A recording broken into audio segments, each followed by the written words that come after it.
league, and the ratings are an embarrassment. They're a statement about how little interest there actually is in women's basketball beyond Caitlin Clark. The fact that they can't reach a CBA agreement and be confident that there's actually going to be a 2026 season of the WNBA because these idiots, Angel Reese and the rest, are like, oh man, if y'all not paying us $1 million, $2 million a season, Those rating statistics aren't simply disappointing. They're devastating, and they reveal something the WNBA establishment refuses to acknowledge. Nobody is watching unless Caitlin Clark is present. But here's what makes the situation worse.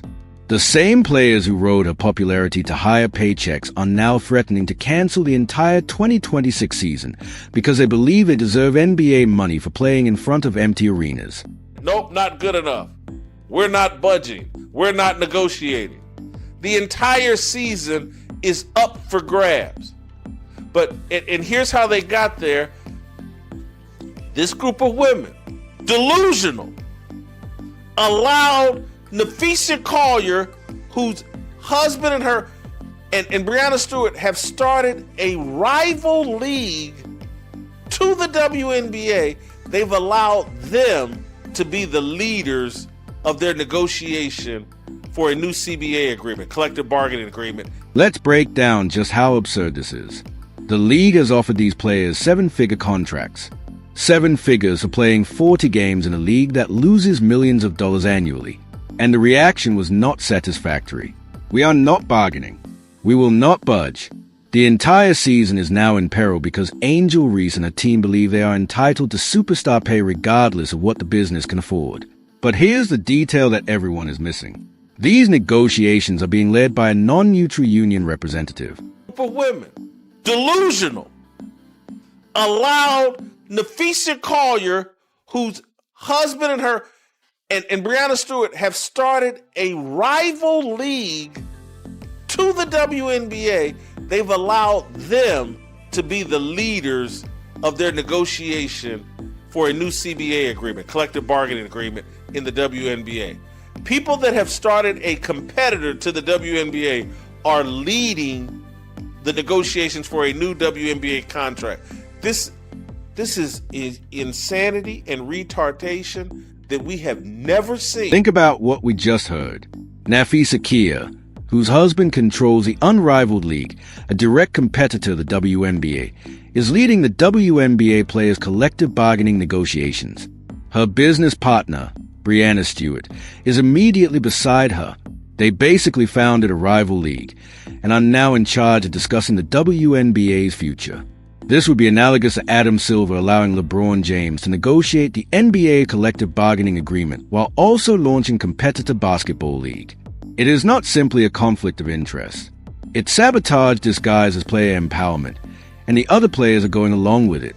Let's replay Nafisa Collier when she was talking tough and everybody's applauding her. You go, girl. Kathy Engelbert, they're not paying you guys what you're worth, and we're not paying Caitlin Clark what she's worth. Watch this video carefully. This is Nafisa Collier's big moment, her chance to explain why the WNBA needs new leadership, and what is her stinging critique of Commissioner Kathy Angelberg. That Angelberg does not call players when they are injured. That is it. That is the alleged leadership failing that justifies the league's dissolution.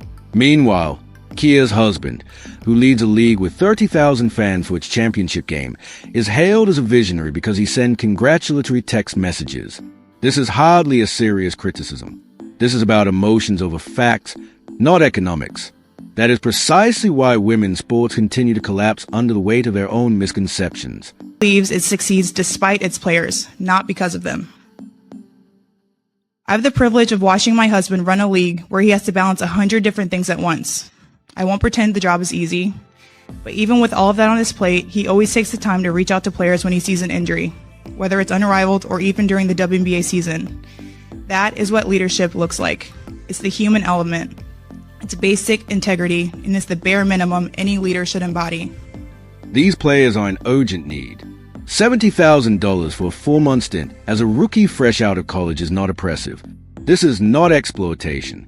For the majority of Americans with college degrees, there is no indication of systematic discrimination. That would be an ideal starting salary. And these players are getting paid to play basketball in a league that operates at a significant deficit. The comparison to men's sports is intentionally deceptive. NBA rookies earn millions because the league makes billions in revenue. The WNBA loses money. The NBA provides all of the funding. Every dollar these guys earn goes to charity, whether they confess it or not. Built for this type of leadership. It's all feelings over facts. It's there's no logic here. Hey, just pay us what we want. I don't want to hear about paying us what's sustainable. Just pay us what we want. We feel like we're owed this amount of money. And we've convinced America that 23 and 24-year-old women coming out of college, that paying them $70,000, $80,000 a year for a 4-month job is When wages were set at $5 per hour, the newspaper industry was profitable. The WNBA loses millions of dollars each year while paying rookies $75,000 for 4 months awake, plus housing, travel, and benefits. One of these scenarios included real exploitation. The other involves gamers who are convinced themselves that losing money on their behalf is a big concern. And this is where feminist dogma becomes very toxic. Because accepting the assumption that women deserve equal pay regardless of revenue generation, viewership, or simple economics means losing touch with reality. You're acting only on emotion and entitlement. And such are insufficient ground for establishing a long-term enterprise. Oh, well, you should have been a basketball player. Or these women are great basketball players and they deserve more than that. No, they don't. I went into a profession that at the time, sports journalism, the newspaper industry, that was turning a profit. And they paid me $5 an hour. And I didn't complain. I thanked them. But the Bloomington Herald-Times was turning a profit.